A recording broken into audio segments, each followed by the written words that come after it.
প্রীতিকে আমাদের খুব পছন্দ হয়েছে। হ্যাঁ।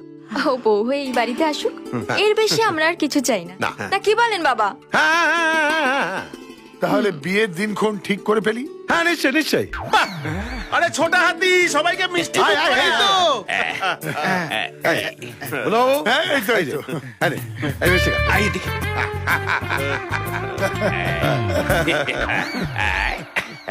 যাক বাবা, এফডিটা তাহলে বেঁচে গেল। আমার শ্বশুর মশাই যদি জানতে পারে আমি গৌরীশঙ্কর চাকলাদারের ছেলে নই, তাহলে সব শেষ হয়ে যাবে। তার আগেই আমাকে প্রীতিকে বিয়ে করে নিতে হবে।